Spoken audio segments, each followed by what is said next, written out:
Hello. Okay, this is my final masculine card for the evening. So this card was inspired by this Watercolor World stamp set that I love. And then I'm going to show you kind of a new technique using baby wipes and making your own ink pad using reinkers.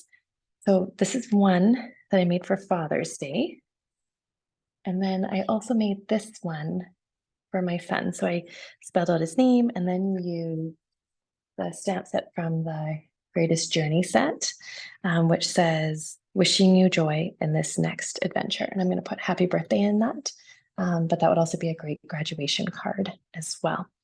I did this one with my in-class group and it actually worked out amazingly well.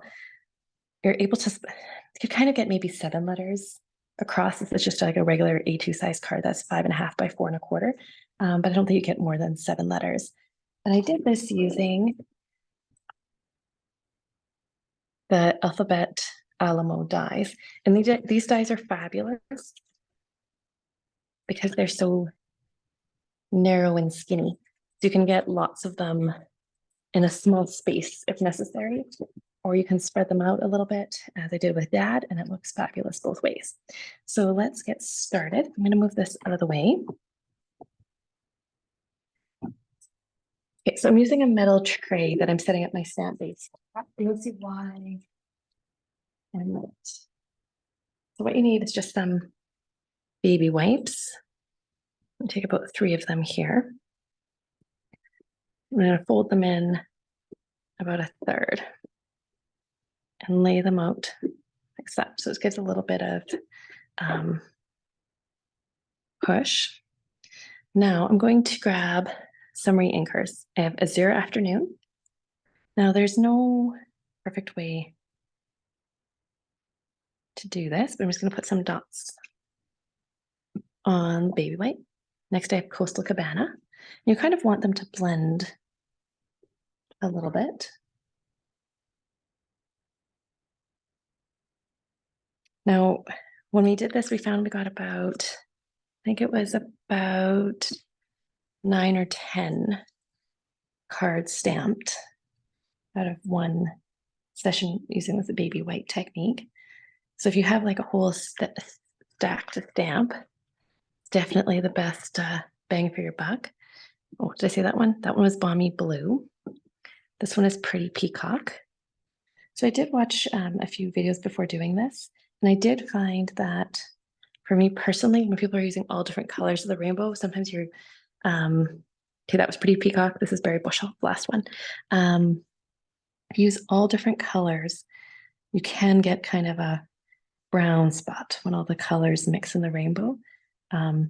Everyone has a different preference, but mine is personally that if you kind of stay in the same color palette, then you kind of get a range of color rather than brown, which is not the essence of this project. So again, Pretty Peacock, Balmy Blue, Blueberry Bushel, Coastal Cabana, and Azure Afternoon. And that's not saying that those are the only answers. Those were just kind of the blue and green tones that I started with. So for this one, I'm actually using a device that just retired, which was the Stamparatus. And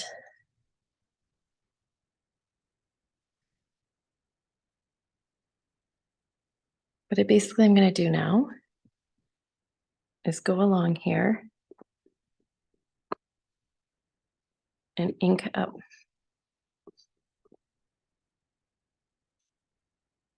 my stamp. So the great thing about using the Stamparatus is that we can go back and re-ink it again if necessary. So I'm just going to take and put this off to the side. I'm going to bring my Stamparatus in. I have marked off, I think I turn this around.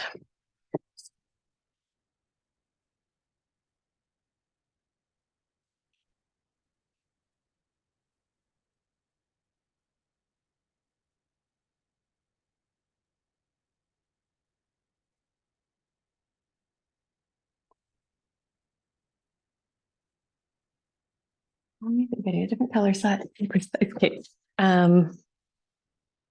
This is just a bit too big. I'm going to grab the right paper size. Okay, prices averted. Okay, so this is cut to 3¾ of an inch by 5¼ of an inch because of the layering in this project. I'm just gonna stick in my stamp apparatus here. And I think I'm upside down. Okay, just a second.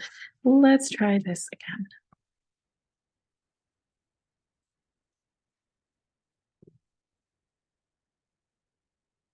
I think something got twisted on this while I had it put away. Let's try this.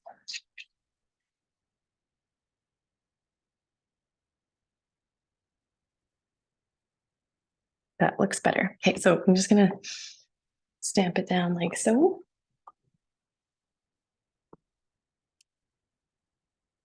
And then I'm going to ink it up a little bit again. So I'm just gonna go off camera here.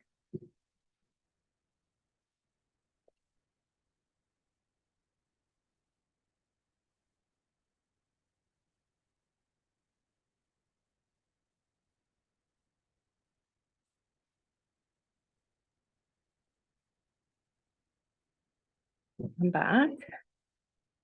And because it's held in place, you kind of re-ink and press this down a couple of times.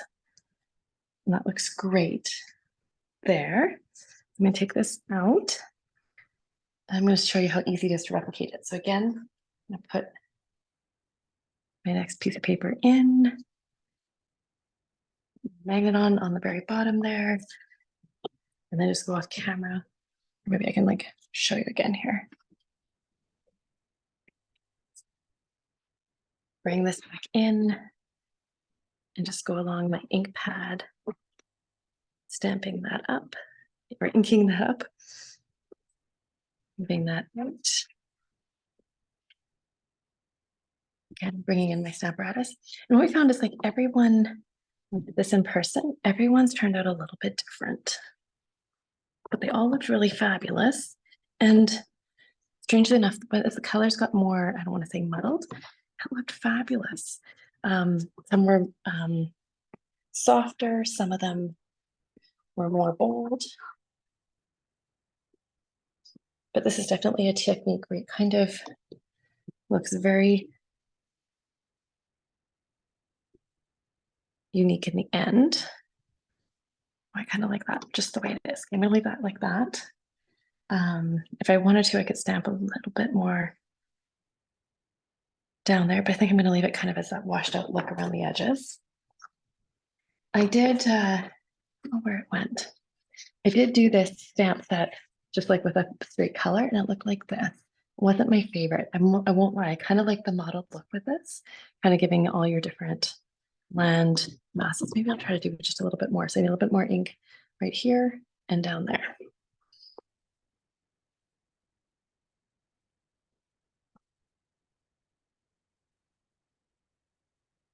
It's just down here, up here. And that worked out perfect. Okay, so pull that out. I'm just going to set this aside. Okay, I'm just going to bring back my main card there, the sample. And I'm going to bring in my, okay, so there's a couple steps here. So first, this is one of the new colors, the Lost Lagoon. I'm going to fold this in half. Okay, in true paper sieving technique, I took the inside, this kind of, what color was this one? This one is the blueberry bushel. What I did is I took and I put an adhesive backing on it, cut out my letters so that they're now sticky on the back. So the first thing I'm gonna do is I'm gonna take this back piece, peel that off, that's garbage. These letters are really fiddly. You wouldn't want to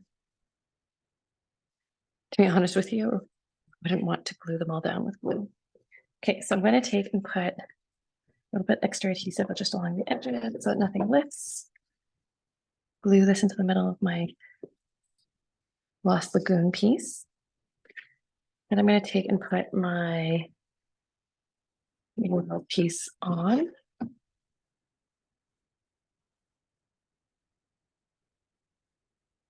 Just like so. And then I'm going to center my letters. Now, I know the world, I'm trying to get all of the, using these for Father's Day. But again, they could be for our birthday too. World's best dad. This one is going to be for my grandfather, world's best Opa. So you do have to get kind of that adhesive backing off. So if you have something pokey, some of them have a break point in the middle. Okay. Now the trick is to try to center your letters. So my P, it should be about there. Put an A there. See, I think you can kind of see at the right there, there's like a break point in the adhesive.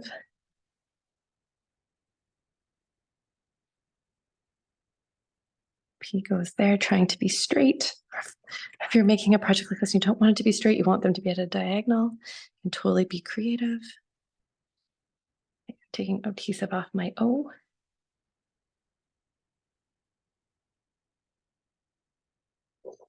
And I just embossed this, just give me 1 second.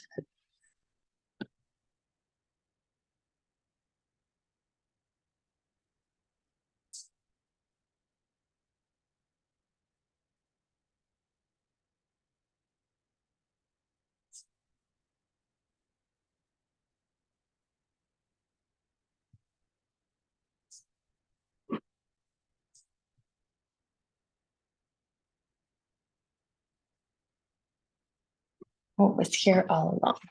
Okay, so then I had stamped World's Best Father. It's from a really old stamp set, the Itty Bitty Greetings. And basically cut off the world's best and then cut really tight around it with a pair of scissors.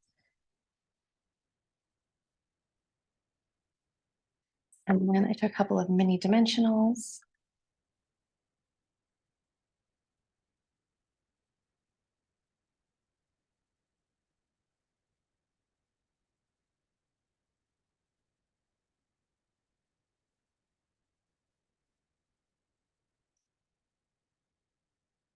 Pop those behind. Ta-da! And then of course, I think I moved it back to my other table when I was looking for that other writing, but then just a piece of white cardstock inside. But isn't that great? I think they're going to really like these for Father's Day. Hope you enjoyed.